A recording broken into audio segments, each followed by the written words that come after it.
Okay, let's call the meeting to order. We're going to start with roll call. Ms. Cooper Payton, Here. Ms. Harrell, Ms. Hetland, Present. Mr. Jacobson, Ms. Jones, Here. Ms. Orcherton, Mr. Patterson, Here. Ms. Salmon, Here. and Ms. Snyder. Here. Okay. Let's see, no changes to the agenda, right?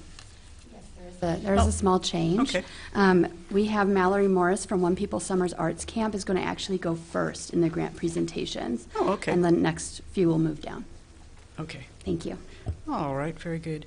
Next, we need to approve the minutes from the previous meeting. Does anybody have any questions or comments about those? Okay, I move that we vote for approval. Can I have a second? I'll second. All in favor, say aye. Aye. Okay. Let's go ahead then and get started with the grant presentations. The first one will be Mallory Morris for One People's Summer Arts Camp. Hi. Hello. Hi. Do I also need to sign this right here? Oh, Sorry. This is me.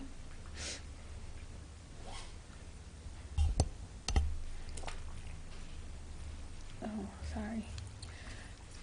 I don't know what I'm doing wrong. Okay. Well, we'll just leave that like that then, won't we? You're good. My name is Mallory Morris. I am a board member on for One People, and I am one of the directors for our summer arts camp. So I just wanted to come and share with you about the One People Summer Arts Camp and what your grant has allowed us to do last summer and is going to help us to accomplish this summer.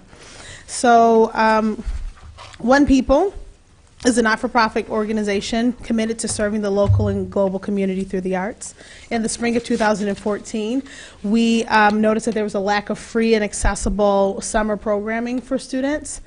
And so we decided to do something about it. We decided to take what we were passionate about, working through the arts, to serve our community and bring it to kids. And that's when we created the One People Summer Arts Camp. We've been holding true for 5 years now to our personal expectation that camp would always be free and would always be placed in a geographically accessible location for as many students as possible. And so far, we're knocking on year 5, and we've been able to do that, especially with the help of your grant. In preparation for camp, one of the things that we do is a 2-day volunteer training. So every year, that's something that I facilitate as an educator, and so we work through training. Part of that is focus on orienting our community volunteers around the purpose of One People, around our mission, and then the other part of that is actually 3 parts. One, around orienting them around the purpose of One People. The second piece is helping all of the adults to tap back into their creativity, because we all are artists in some way, shape, or form.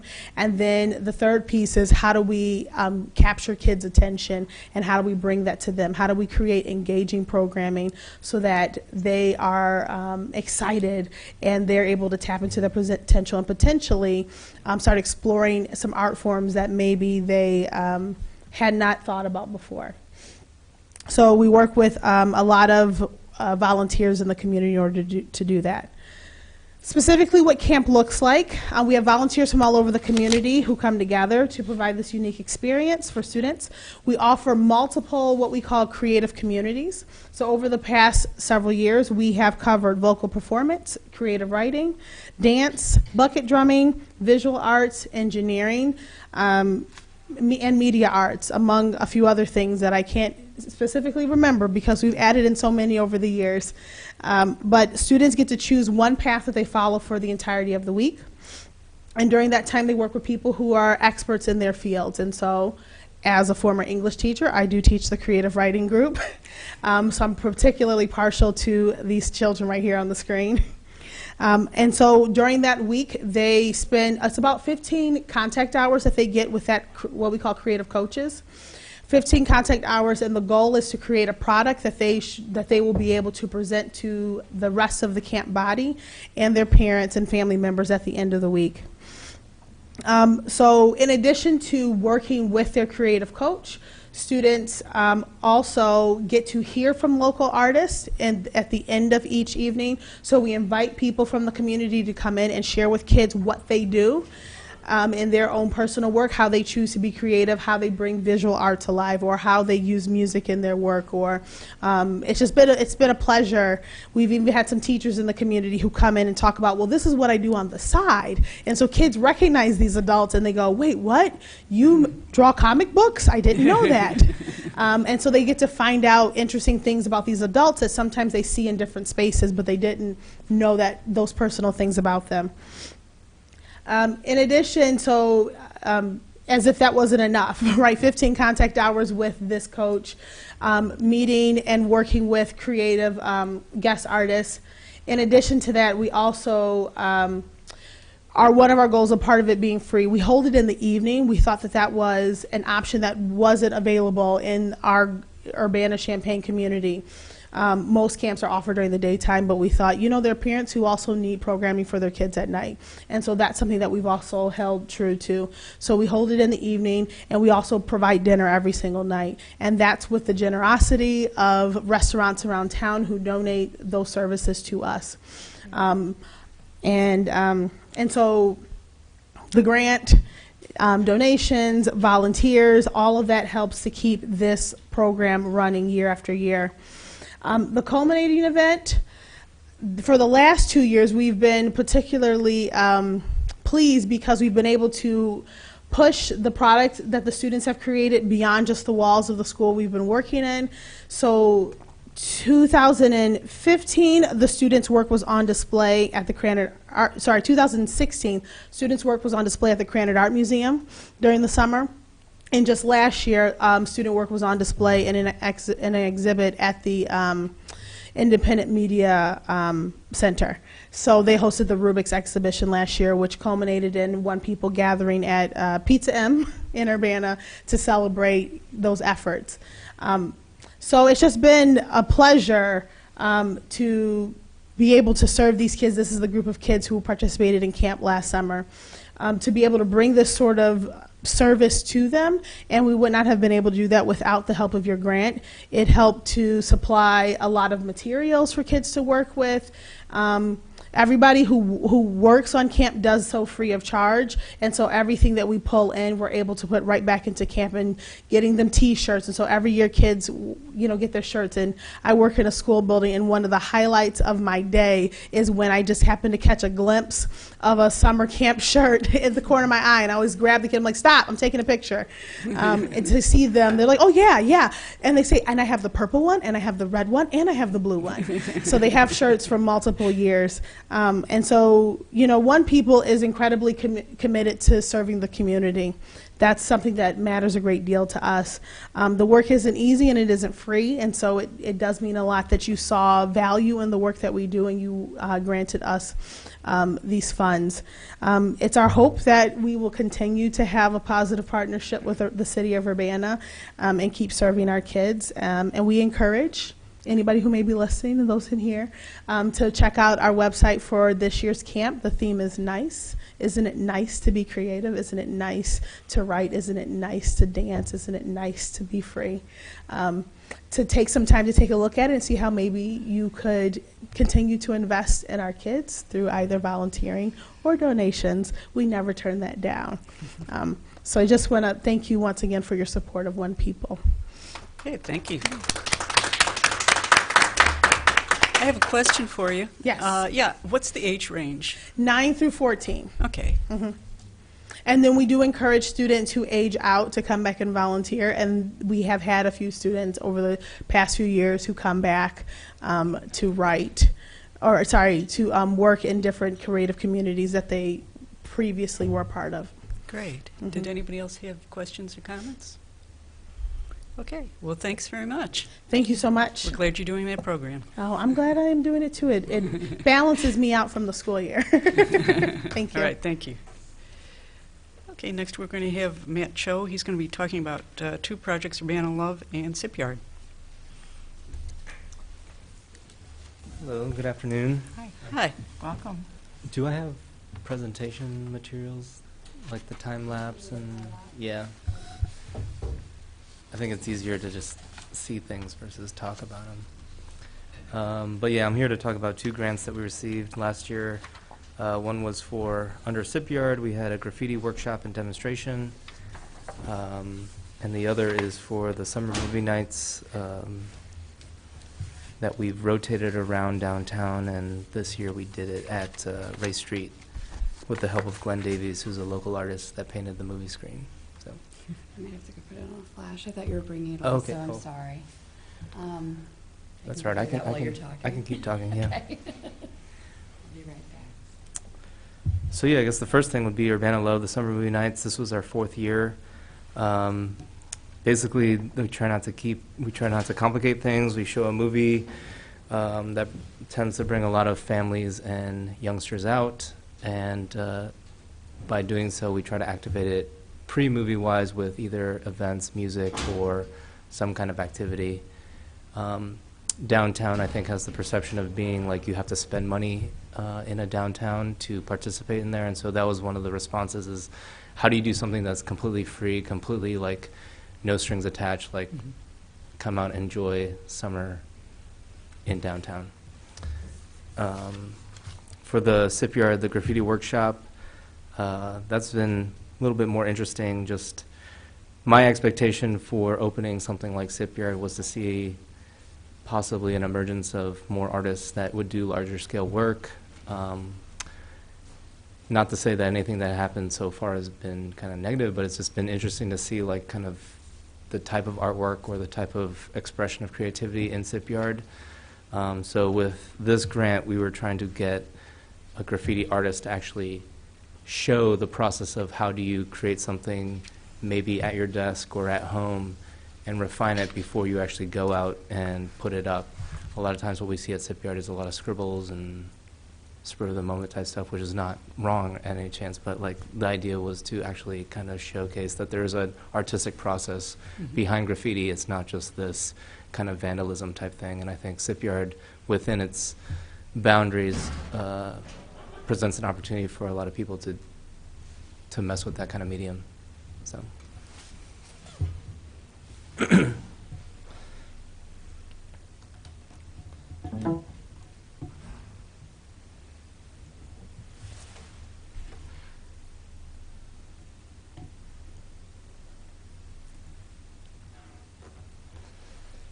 So yeah, here's a little bit of our marketing materials. We do primarily everything through social media. So just creating an event, Facebook event, and then basically attaching money to it so that it gets propagated throughout kind of a targeted area within Champaign-Urbana. What's that? Oh, no.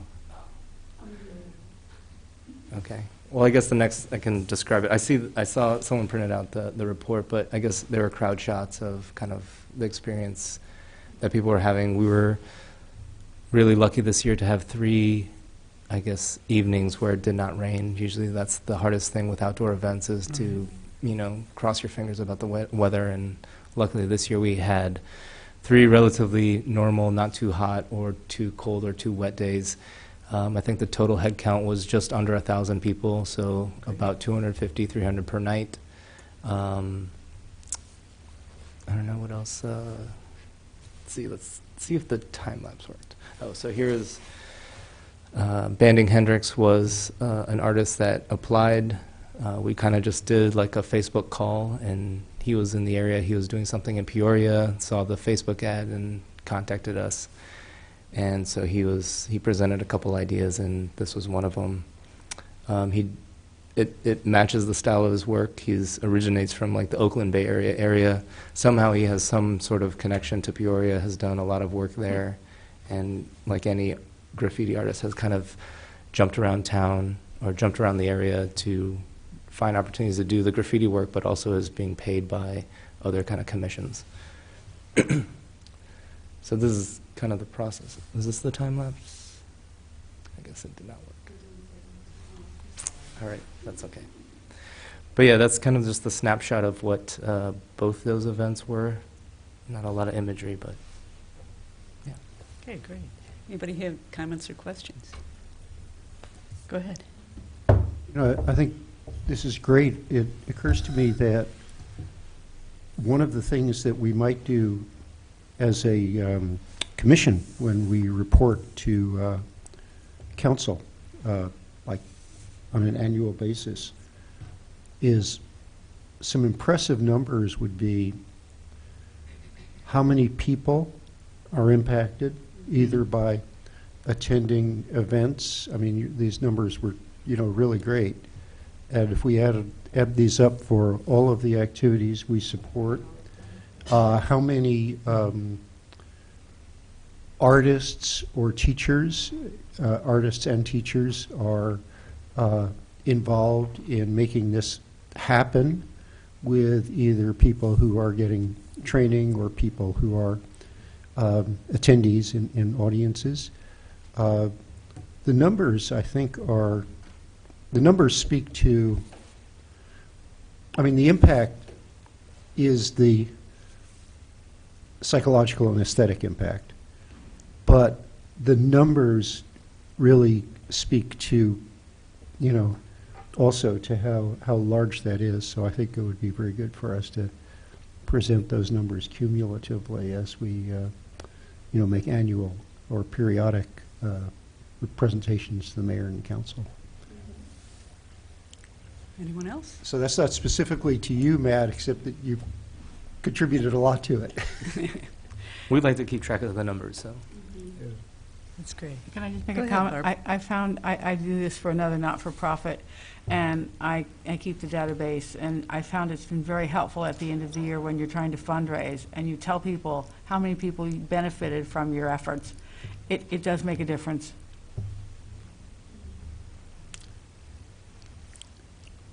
Okay, well, thanks very much. All right, thank you. We're glad you're doing these.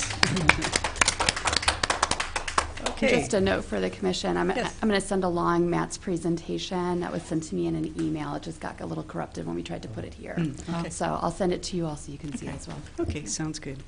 Okay, and then the next grant presentation will be Aisha Chiramonte. I'm sorry if I'm not saying it right.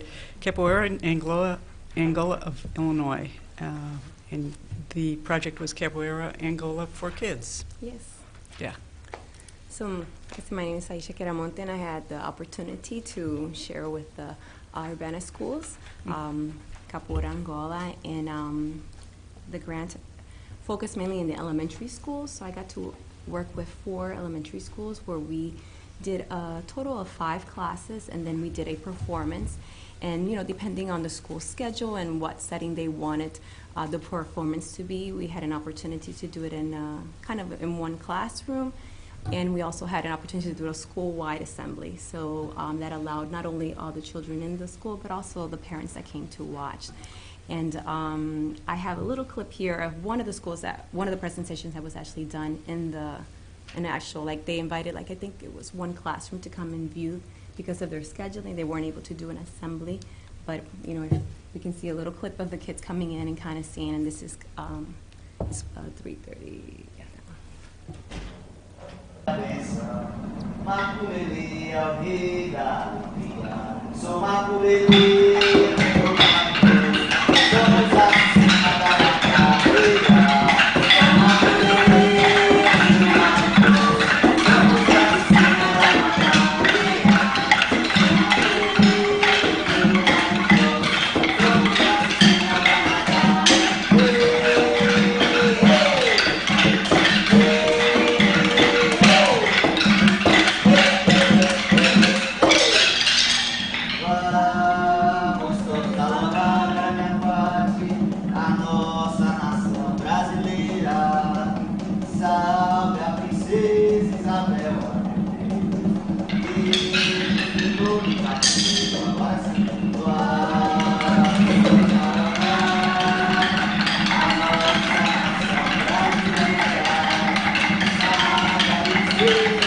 So it's about 2 minutes long. But that was Maculele, which is an Afro-stick dance. And what was really interesting is that the kids were like, oh, I don't think I can do this in front of, just one classroom. But it's phenomenal how kids, when they're put in a situation, they just kind of excel and glow. So they were all happy at the end that they were able to present. And that was just another picture. There were actually of 328 is a picture of this one particular school. And this was Yankee Ridge that I that we had the group. So it just kind of. Look at this face. But I, Oh, wait, go back. Oh, sorry. And that's my husband too. That comes with me. I'm in the classroom. It was actually my teacher. Can you pull Yeah, up oh, again? sure. I got fascinated with one face, and I didn't see the whole Oh, picture. the young lady. Yeah. The one on the end, she just had such an great expression. Well, that was There's a supposed to be couple a of them, they're silly all one. being a little silly. aren't Oh, they? yes. Yeah. Yeah, we were like. So the teachers provided. Sometimes it's hard to take some of the. So the teacher was the one that provided the video and everything, but the one in Wiley, we were actually able to do full assembly. We were part of a bigger assembly that they had of music, and so that was really cool. But that one was a little bit too long, so I wasn't able to just cut. But so this is not the first time I've worked with the Urbana schools, and my goal is to be able to do all of the schools, but. With the grant funding, we were able to pick 4, and what I did was presented it to I worked with the coordinator of the art and music and dance, and then they chose chose the program and were able to implement it into their blocks of time. So then the teachers actually chose, if they wanted this program for their school, and I had the opportunity to be able to share this, inclusive art that allows, all levels to be part of something, and not just being not being able to just learn the art, but actually be able to kind of produce like the outcome, which was to make, I'm sorry, I'm moving my words, but basically they were able to just present this art, with just only 4 classes, and they were really happy when they were able to perform and share it. Very good. Are you planning on doing this again So next year? yes, I was awarded again, so I have the opportunity again, and we're looking into working in the fall. Because the Urbana has blocks of times that they have each school, or the dance teacher works with them. So I'll be waiting for them to reserve the times. Okay. Anybody have any comments or questions? Yeah, go ahead, Eric. Briefly, what is the origin of your involvement with this material? Yeah, How did? So we've been practicing. Well, we've been living in Urbana in Champaign, Urbana for 15 years now, and we came because my husband had the opportunity to be a visiting lecturer in the dance department and teach capoeira as a world art form, and he's been there now for 15 years teaching. And from that, we started our center that started in Champaign and now currently is in Urbana. We just moved from Main Street to the Lincoln Square. And actually this weekend we just had a big conference there through the university, and also with public engagement we were able to do a free class at the Lincoln Square for the community. So, but I started myself, it was introduced when I went to Brazil as part of a dance crew, and I was like, what is this? And I fascinated and started, and through the World Capoeira I met my husband, who's my teacher, and we've continued on this journey here in the Urbana or Champaign, which when I tell people where we live, we live in Champaign, 3 hours from Chicago. They're like, oh, okay, Yep. I know where you're at. So no, but through this art, we've been able to bring people, even in this conference, we had people come from Japan, from all different places, just to here to Champaign, Urbana to experience this art form. So That's great. that's great. I mean, I guess the reason I asked is that I think it really adds another dimension that you're plugging the school children into a really vibrant art form that is nurtured all over the world, Yes. including here at the university. So that's a great connection. Yeah. So thank you. Well, and also enhances Urbana as being a place that people from outside come to for art. So, Well, yeah, because the other thing that, the thing that we always talk about in council, we're always talking about economic development. We're always worried about balancing our budget. And one of the ways that we can do that is all the ways that we can make Urbana a destination city yep. where people come to, for example, come to your conference. So, great, thank you. Thank you very much. Thank you for the opportunity. Okay, next we're going to have the monthly progress report.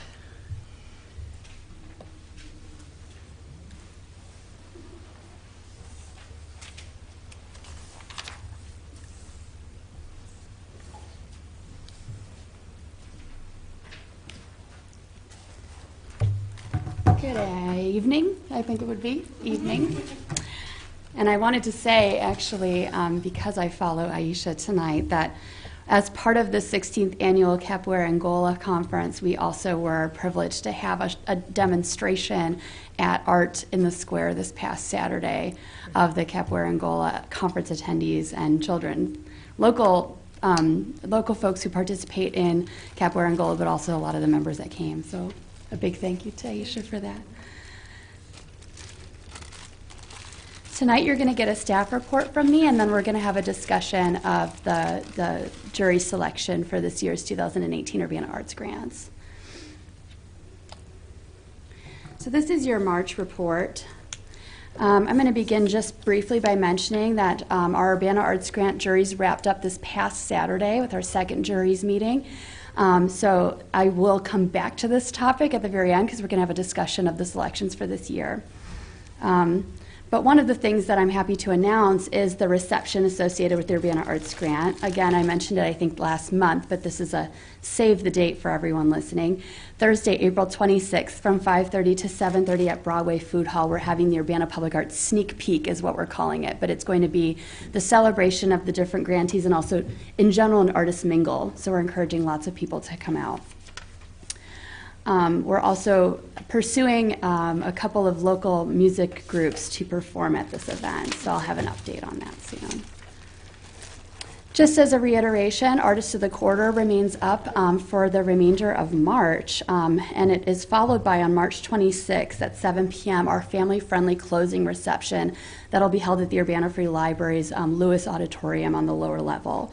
This exhibit's called Haunted Hams, and it's a collection of wood-carved illustrations exploring whimsical domestic lives and afterlives of plants and animals.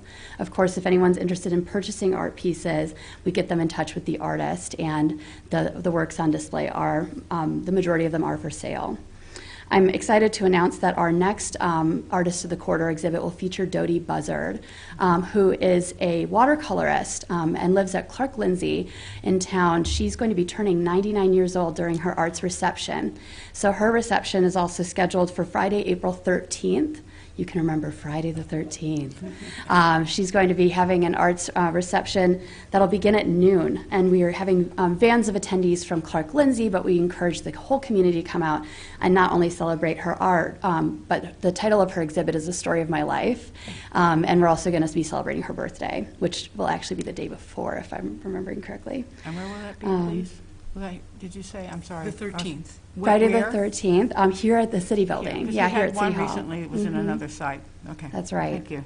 And she'll be turning 99.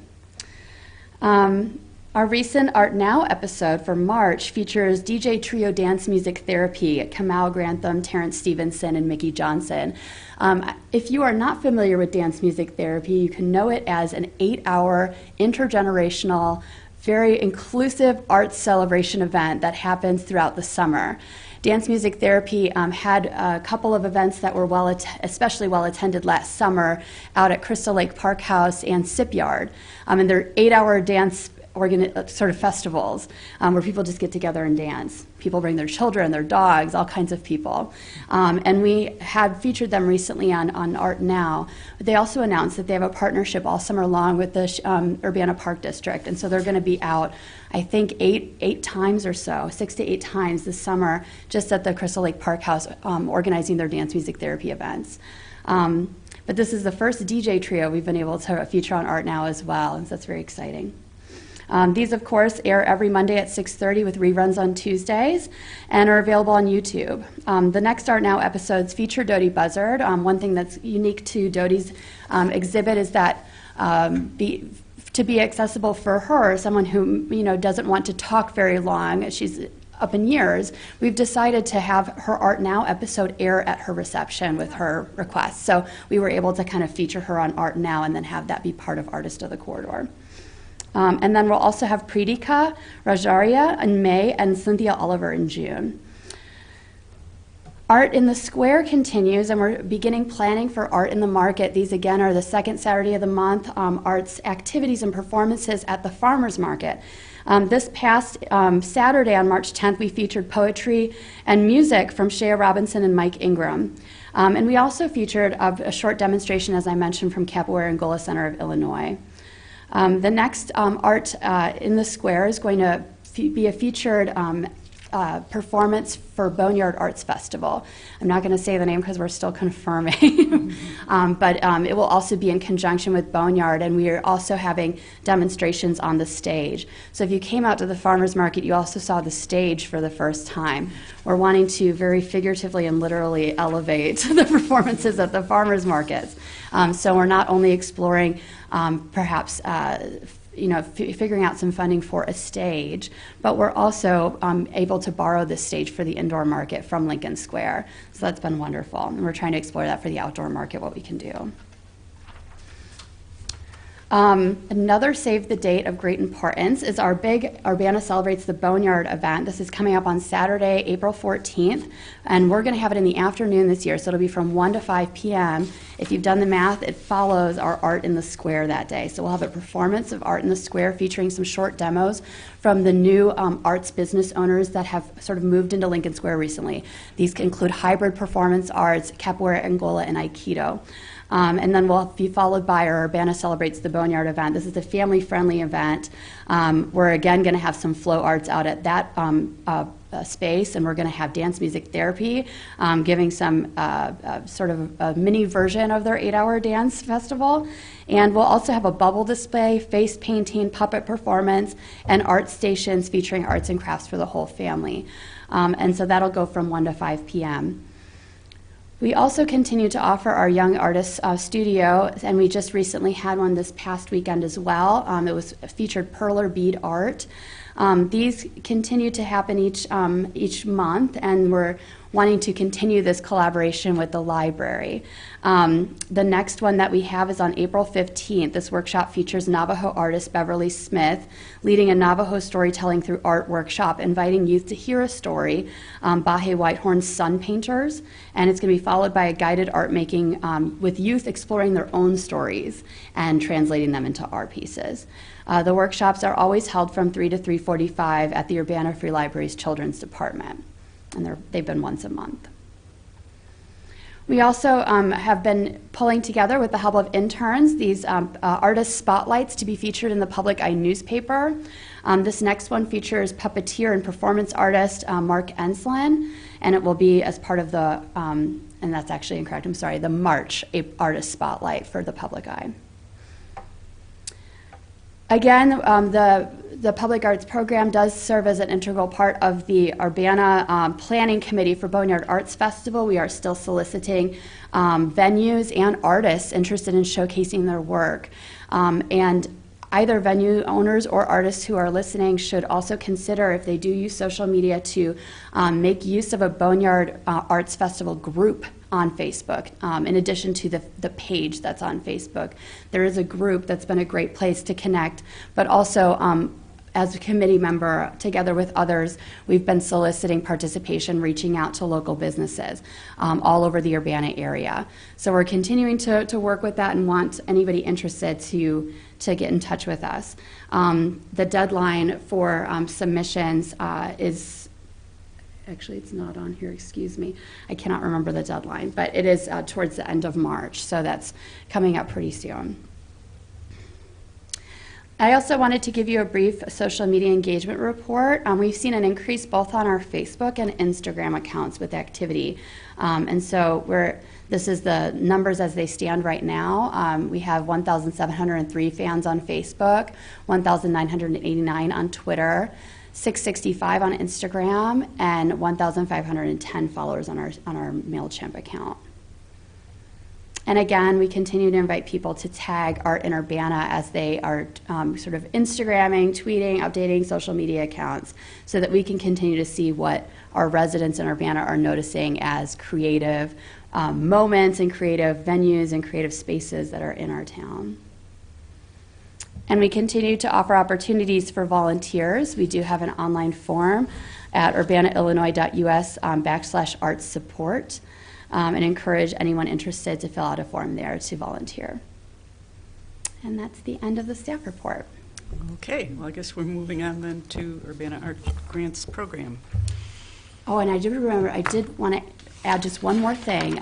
Eric brought up the annual report, and one thing that I'm pleased to report is that we have a student organization called On the House, and it's a design group on campus.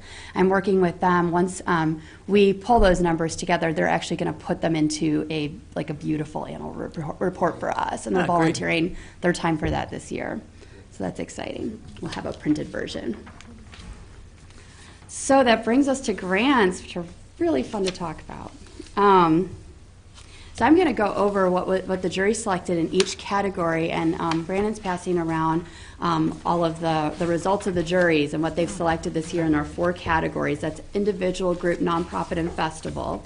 I can report to you that $127,479 were requested from the Public Arts Program, and we had $47,500 to give out. This included the $500 renewed commitment from the Center for Latin American and Caribbean Studies, which was really wonderful to see. In total, we funded 35 projects. From the jury recommends 35 projects. And I'm going to go through them one by one, if that's okay. So for individual, Face is Only a Location by Luis Pinilla and Patricia Leon was funded in the amount of $2,000. It is a project that brings together a diverse group of international women living in the city of Urbana to participate in a 3-phase project consisting of a photography workshop, a silkscreen workshop, and a collective installation exploring themes of identity, community, and culture. We also funded Essentials in Beat Making and Recording by Derek Lindsay in the amount of $1,500.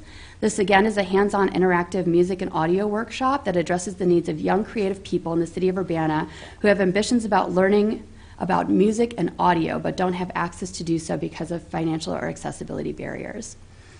The third project in individual category is People of Speech Part 3 by Nika Lux in the amount of $1,250.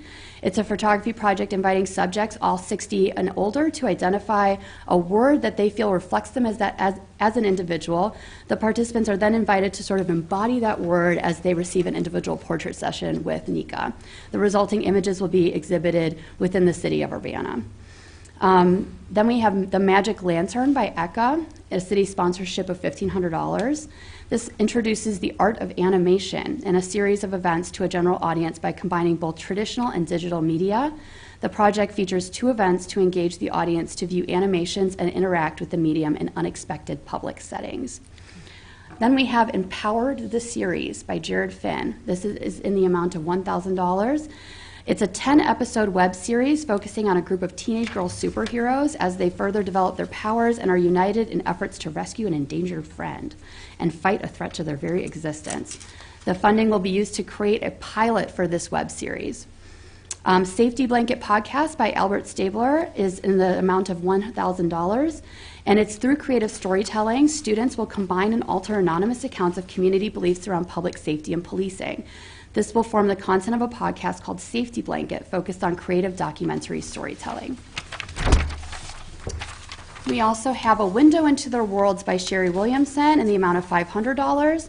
It invites Urbana area youth to take photographs in everyday spaces in which they live their lives. They will then write narratives around those spaces that are integral to their identities and connected to their communities. This is done inspired by a book called Necessary Spaces, and the students will also receive a copy of that book. Acrylic Painting for Artists with Alzheimer's by Lori Fuller in the amount of $870. This project provides painting instruction for Alzheimer's patients and their families in a comforting social environment with the goal of improving self-esteem and reducing isolation. Classes will occur every Saturday in October and will culminate in an artist reception for participants. We also have Chainsaw Carving Demonstration by Dan Denton in the amount of $1,900. This project incorporates 3 separate public demonstrations of chainsaw wood carving in downtown Urbana, highlighting the process of an art that has garnered little attention in Urbana, Tree City. So demonstrations will take place in 2 Urbana locations and at the Urbana Sweet Corn Festival. How Are Social Activists Made by Tony Pitts. This is a sponsorship in the amount of $600. The project aims to develop a photography curriculum for teachers designed to accompany lessons that promote civic engagement and social activism among young people. The project will culminate in an exhibition of documentary photography. Serving the Vitality of the Community by Claire Happel in the amount of $700. The project consists of musical performances for harp, oboe, and voice at Brookdale Senior Living and in downtown Urbana in collaboration with Champaign Urbana Poetry Group, as well as a recording. That is your individual artist category. We'll take a breath now. And then I'll move on to groups. So in groups, we have Rejoicing Through Pain with Hip Hop by Women Encouraging Sons in the amount of $3,000. This collaborative art project will focus on young minority boys in the Urbana area to rehearse and perform an inspirational hip-hop music show with local singer Charlotte Jones, incorporating song, dance, and bucket drumming. Number 2 is Summer Mayhem by Champaign Ladies Amateur Wrestling, and the amount of $2,000. Claw will perform a comedic wrestling performance accompanied by live music on an outdoor stage. Beyond Alternative, number 3, by Corey Imming and Dulce Bohem. This is in the amount of $1,200. It's a regional symposium for artists organizing arts initiatives or programs outside of large metropolitan areas. This is a regional gathering that will offer Urbana artists access to professional development, education, and networking opportunities. Then we have the Composers Workshop by the Wintett House Band in the amount of $800. They will select composers through an open call to work directly with the Wintett Band to have their music workshopped and then performed in conjunction with local CU Jazz Festival and Jazz Day celebrations. Number 5, The Confessional by Angela Inez Balduz, and a co-sponsorship of $1,500. It's a mobile gallery installed within various places that asks artists to engage audience members to concepts relating to conversation, confession, and criticality. That's a mouthful, but what's really interesting about this piece is that it's actually a mobile mini gallery that will move and appear in random places in Urbana. So it'll appear at the Lincoln Square Mall or appear at the library. Let It Go by Sean Tierney and Laurel Noblette. This one is in the amount of $1,500. It's a multi-phase art project exploring our relationship to stuff. The artists will actually shed themselves of 300 personal belongings over the course of 1 month, holding workshops where the items are repurposed into art projects. The project will culminate in a book and public performance. This will be a walking tour about our use of stuff and the environment. Number 7 is Shambana Music Competition in the amount of $1,000. It invites young pianists to participate in an annual competition to further enhance education and promotion of piano arts within the Urbana-Champaign community. Solo and ensemble pieces will include Baroque, Romantic, Classical, Contemporary, and popular jazz styles. Those are your group selections this year. The nonprofit selections include ISYM Hip Hop by the Summer Youth Music Program, and that is in the amount of $2,000. Students will work in a lab, studio, and workshop settings alongside experienced educators and musicians to engage them in the history, performance, production, and creation of original hip-hop music. This one will ring a bell to the commission because you heard a presentation last month from them. Collaboration through Art Mentors by Dr. Williams Classroom 126 in the amount of $550.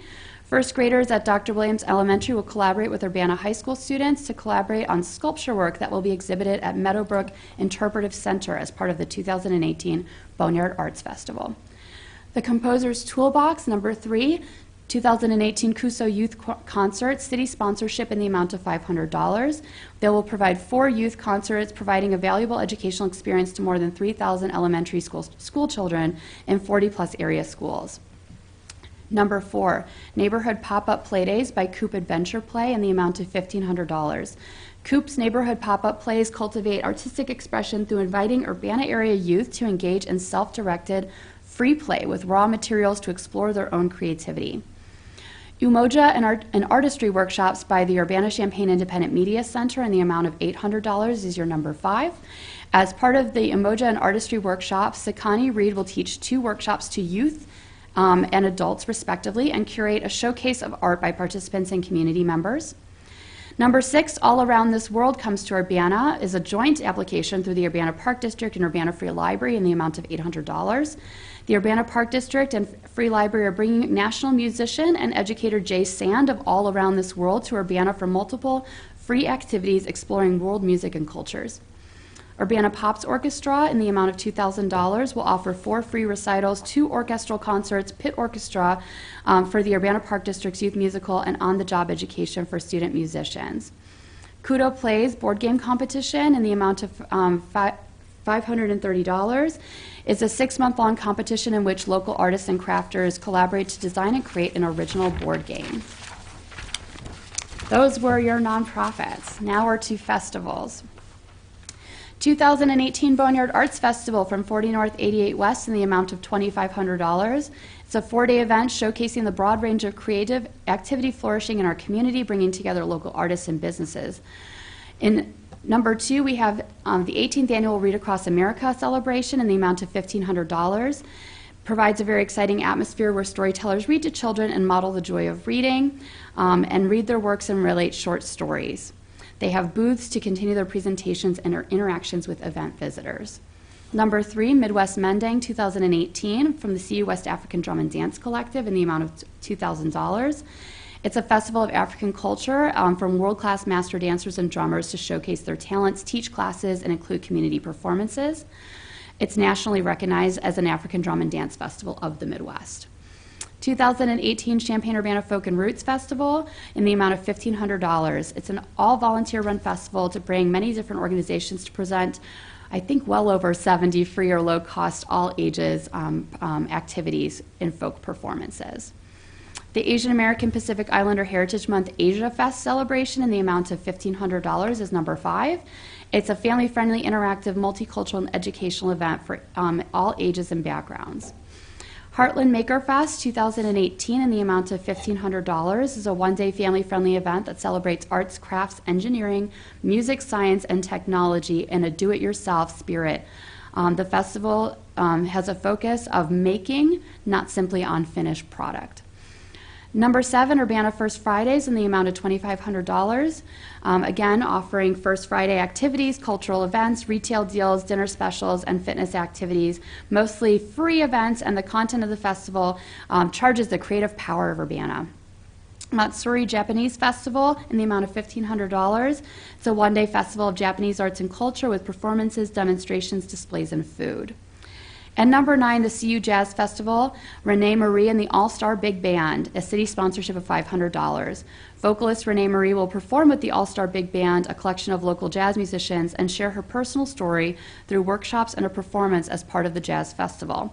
Her talkback and workshops will explore identity, community, and music, sharing her unique perspective as a woman of color in the musical world. And that's it.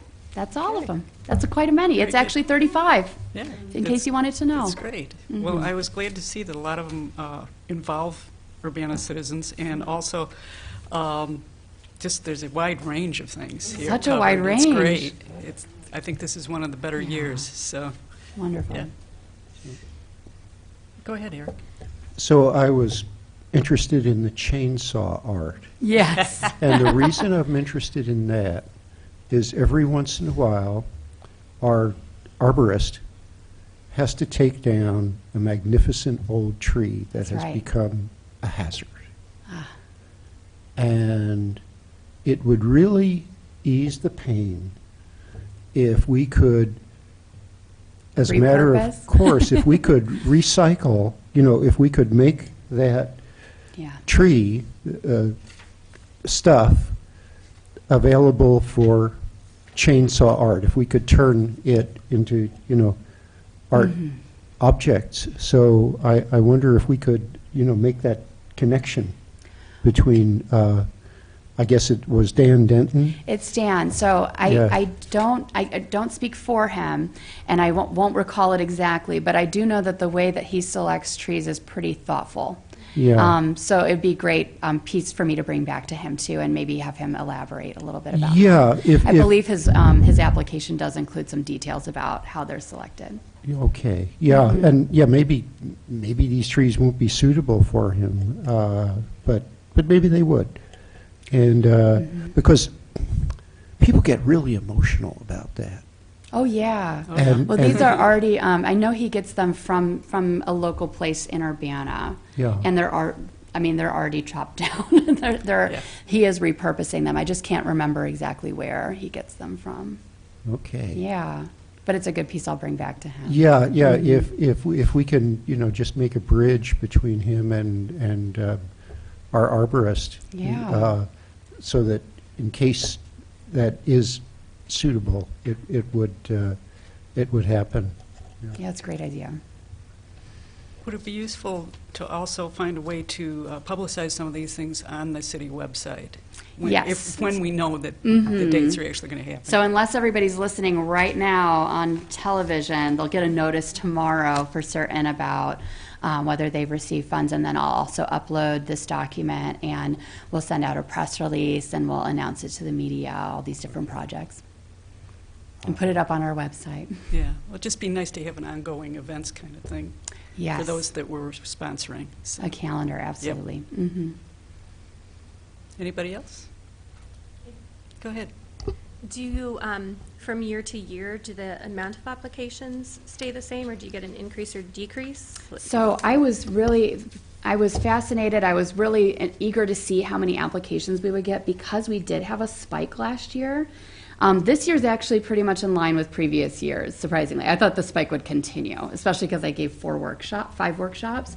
But we had, I think, about 45 applications, and that's really in line with previous years. Last year, we had 63 applications, I believe, so there was a bit of a spike last year. I do know that this year there were a few of our sort of usual suspects did not apply. And I got emails that were just like, we didn't quite get it together, we were too busy, that sort of thing. So I imagine hopefully we'll see that continue and maybe grow next year. Anybody else? Okay, did anybody want to make any announcements?